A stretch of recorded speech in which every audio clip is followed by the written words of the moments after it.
Saya Uli Manalu dalam Info dan Opini. Kami akan sampaikan untuk Anda sahabat, tulisan Pendeta Dr. Albertus Pati di halaman Facebooknya dengan judul Stop Melanggar Batas.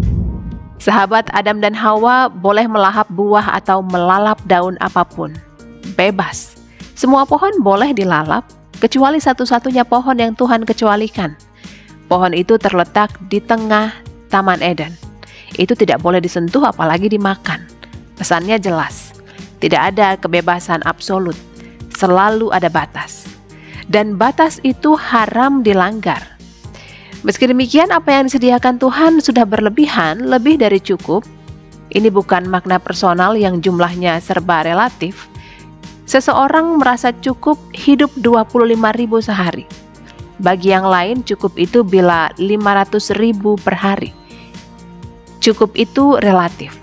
Apalagi saat orang asik hidup dalam kesendiriannya. Dalam spiritualitas keugaharian justru sebaliknya, cukup bermakna sosial dan relasional. Maksudnya, orang diajak untuk memikirkan orang lain dan melakukan aksi agar terjadi situasi cukup untuk semua.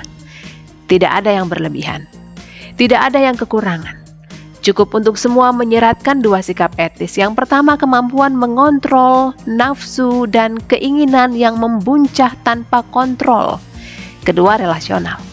Memikirkan kebutuhan yang lain, yaitu sesama dan makhluk hidup, termasuk memperhitungkan keseimbangan bumi dan kosmos ini. Kebutuhan yang lain itu harus dihormati. Celakanya sahabat, dalam kedua aspek ini Adam dan Hawa tergelincir. Mereka gagal mengontrol nafsu dan keinginannya. Memang nafsu selalu menuntut lebih. Tidak selalu ini negatif. Sering nafsu yang lebih menjadi pemicu kemajuan. Persoalan muncul ketika nafsu menjajah kesadaran diri lalu mendorong orang melanggar batas-batas kesantunan, moral etik, hukum, dan keadilan. Melanggar batas nurani kemanusiaan. Dalam aksi langgar batas ini, orang mempersetankan sesama manusia, segala makhluk, dan seisi kosmos, bahkan mempersetankan Allah. Nafsu tanpa kontrol mendaulat kita menjadi seperti Tuhan, tidak ada batas. Segala cara menjadi halal demi dominasi.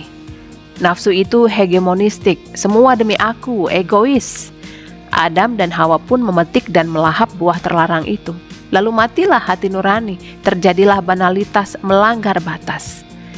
Mengorupsi bantuan sosial, melontarkan hoaks, mendiskriminasi, menindas, dan melakukan ketidakadilan adalah sikap melanggar batas.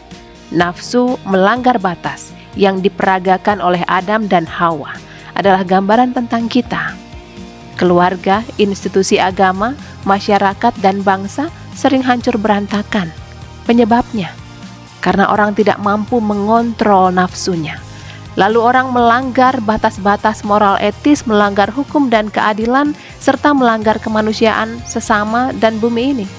Saat itulah orang menjadi serigala terhadap sesama dan bahkan terhadap hati nuraninya sendiri. Sahabat, spiritualitas keugaharian memberi peringatan bahwa kebebasan itu ada batasnya. Ada batas yang tidak boleh dilanggar.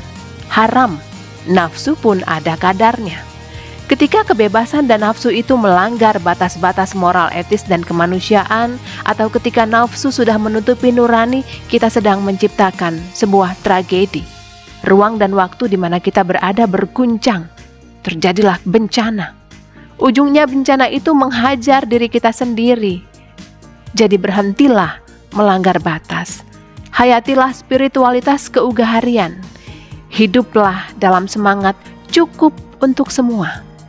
Spiritualitas seperti ini yang menyelamatkan kita dari kiamat buatan kita sendiri. Sahabat, demikian tulisan Pendeta Dr. Albertus Pati dalam Info dan Opini. Terima kasih Anda sudah meluangkan waktu bersama kami.